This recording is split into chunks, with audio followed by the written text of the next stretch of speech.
the same books that teach you to love your enemies, to pray for those who hurt you, to endure, forgive, and submit, even in the face of injustice. Now pause.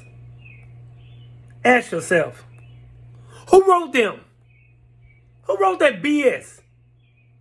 Because if the authors, the translators, the custodians of these teachings are not neutral, if they're not shaped by power, history, conquest, and control, then you must be willing to ask an uncomfortable question.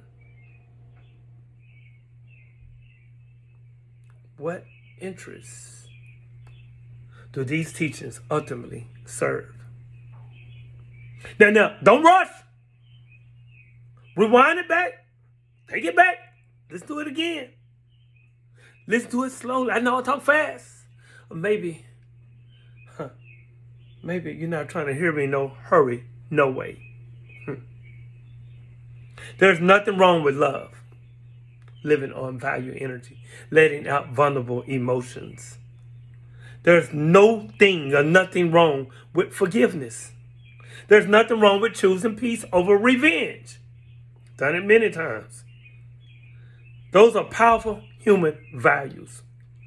But when those values are presented in a way that conditions people to accept oppression, to normalize injustice, to remain passive in the face of exploitation, then it's no longer just about morality. It becomes about strategy.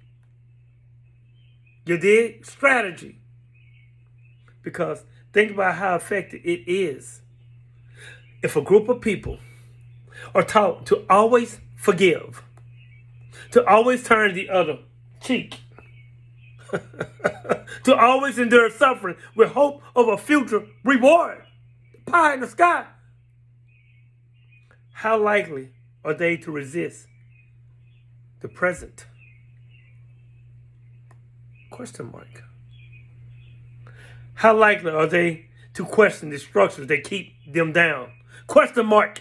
How likely are they to challenge those in power? Big question mark.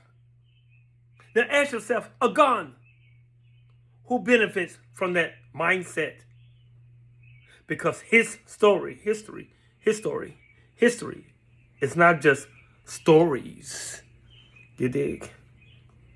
It's also narratives shaped by those who had the power to write, preserve, and spread them.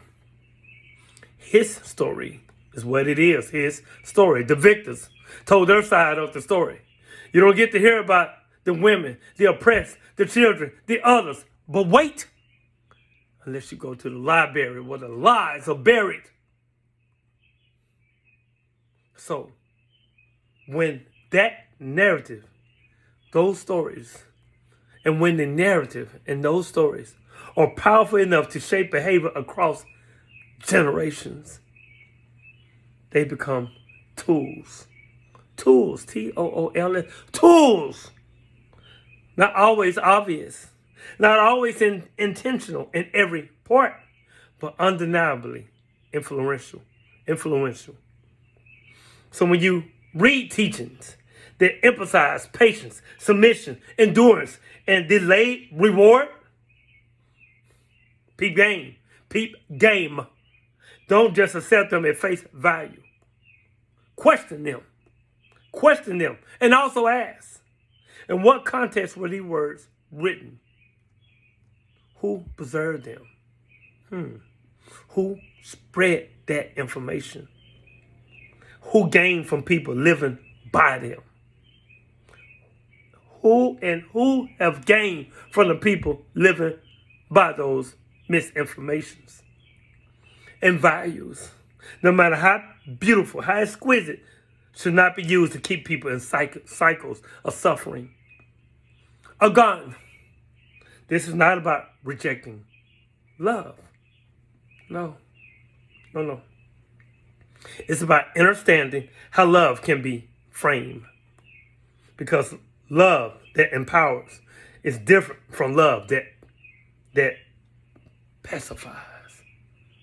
You did. You got it. Forgiveness that heals is different from forgiveness that enables harm. Patience that builds is different from patience that prolongs oppression.